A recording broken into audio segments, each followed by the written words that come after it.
Welcome to your Get That Nugget for GCSE English Language. Today we'll be concentrating on giving you a framework to answer Paper 2 Question 3, the language question.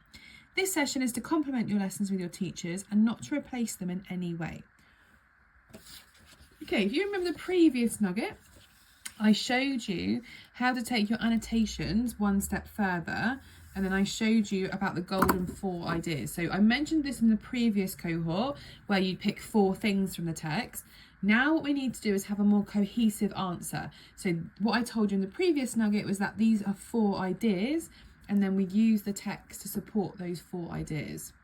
I also suggested that with each idea you use more than one quotation. That is up to you, but if you do use more than one quotation, it shows that you analyse that language in a more detailed way. So if it's possible, that would be my recommendation. But the golden 4 ideas is a great way of getting those extra marks. And what I want to show you today is how we turn this into a response.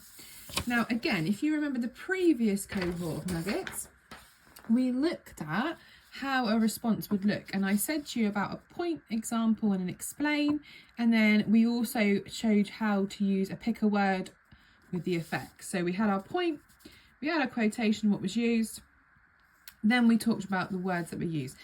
That is quite a simple analytical paragraph and there's nothing wrong with that, but the whole idea of this nugget is that we perform a little bit more securely and make sure that we've got everything in there that we possibly can do. So what I want to do is take our notes from the last nugget, what we did here, and our annotations, and I want to create one paragraph to show you that we are going to have a secure response.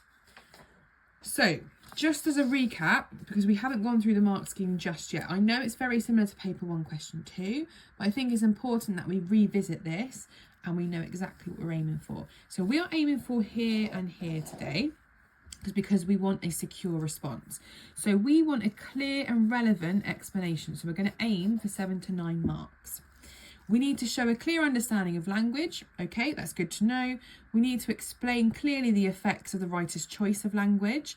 And then we need to use a range of relevant textual detail and use clear and accurate use of subject terminology. So I'm going to write one paragraph and then we will look at the mark scheme again and see how the answer matches the mark scheme. Now, obviously, as I said, it's only one paragraph that I'm going to write because otherwise we won't have time in this nugget to show the entire answer, but you'll get the idea of how we then structure a response. And then when you come to write a full answer on a practice paper, it should give you a little bit of support in doing so. So I'm going to go straight into a paragraph rather than writing a sentence to start with, because if you remember, we did this last time. So I'm going to count that as my answer, my first part of my answer, and I'm going to write the second part. So the writer, remember it's all about the writer. If I recap that question, just as a reminder to you, how does the writer use language to convey his excitement and his discovery? So the writer uses sentence structure to not only convey his excitement. See how I'm linking that to the question?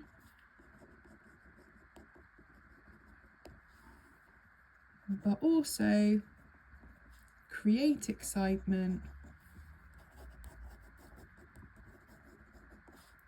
for a reader. So already I've got a clear point, but I've also talked about the reader as well. I've gone straight in with it. And I've linked, as I said, to the question. And that's quite important for an examiner to know that you are on the right track. Then I'm going to use my quotations. So candles. I felt it was important that I used the quotation that has the lots of the hyphens and dashes in. Because in the previous nugget I did explain how increasing pace is structural. But if we use it in a correct way in terms of sentence structure, it can be used for language analysis. So I felt it was important that we did that. So I'm just going to use a couple of quotes to show that. And I widened. So I've got 2 quotes. They both use the dash in there. And then I'm going to explain it. So the use of these dashes increase the pace of the text. So that's what we said in the previous nugget, but I want to show how that links to language. But also shows that the writer is so excited he's almost rushing through what he is saying. Remember, he's written this, so he's done it on purpose. What he is saying, so he could continue on to the discovery. So remember in the previous nugget I said about how the first part of the text is mostly before, if we just have a recap, mostly before the discovery, but that doesn't mean we can't use it. And I did say that we can use it. We just need to make sure we are linking it back to that question, because if we're not answering the question, we're not going to get the marks, no matter how good your response is. So we just need to make sure that we are always ensuring that we're answering the question. So saying he could continue on to the discovery, although it is a diary, so I know that's a diary because it's told me. So although it is, so it's a diary, he himself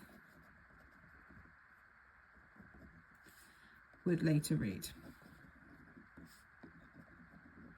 So it's almost like he is so excited that when he gets it down, he just wants to get to the excitement, the more exciting bit, the discovery, because he's so excited to get there. He's just rushing through what he's writing, what he's saying. Even though it's a diary and he's going to be the one that reads it later, he almost knows himself that the best is yet to come. So he uses those dashes. He's just trying to get them all in. And that pace of the text increases because of the sentence structures. And that's quite an important way of showing that you understand why something's been used. So can you see that we've got what's been used, uses sentence structure. We've linked to the question. So there's our question link. We've also got quotes, sorry. We've got quotes there. And then we talked about subject terminology, very simple subject terminology, because we talked about dashes. So we haven't gone detailed. But most importantly, we've talked about the effects. And then we've linked it to the question. Really important that we do that. Now, if we were to continue on, so I'm just going to use a few more sentences just to show that you can use quotations from a different part of the text.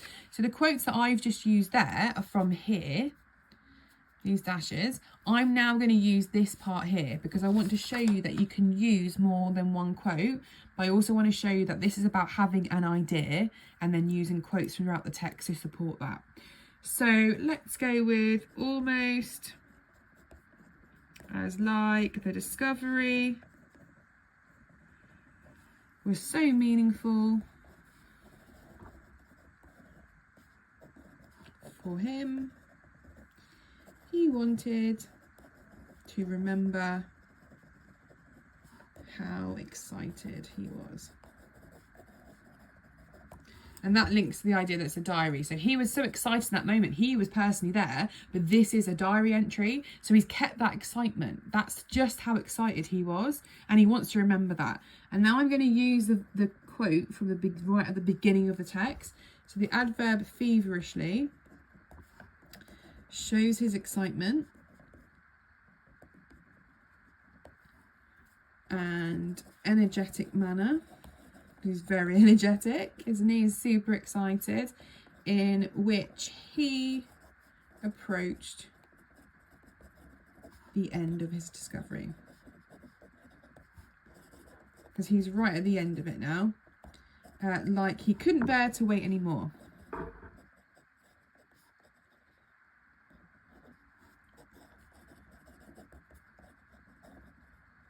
Okay, so again, we've got the idea that he has got,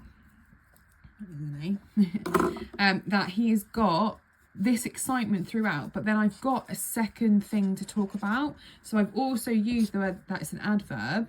And although I've got sentence structures up here in dashes, I still need to analyse it. I still need to secure my answer. I need to have a clear explanation of what's been used. And I've used a quote from somewhere else in the text. And this is all one idea. This all links together. So I've talked about how excited he is and how energetic he is and that he couldn't bear to wait any longer.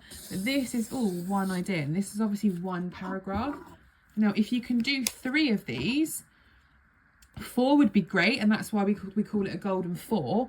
But if you're going, I would have even more detail here and I would pick some of the words out. I know I've done feverishly, but there's stuff in here they can use. Just because you've used dashes doesn't mean you can't use those words. But I would have far more in there. But this is a good, secure response to start with. And we're aiming for level 3, remember? So we want to get those marks for level 3. And we want to make sure that we can get at least 7 marks. So this will get us 7 marks if it was a full answer. But to even more secure, to get to that 9 out of 12, we can have a little bit more detail in here. And I would recommend having 3 of these, but we will work our way up to our golden 4.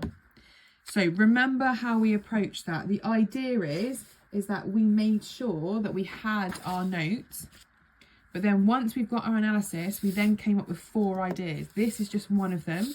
And we were able to use quotes from different parts of the text to support the idea that we came up with. So if you can practice that on a text and the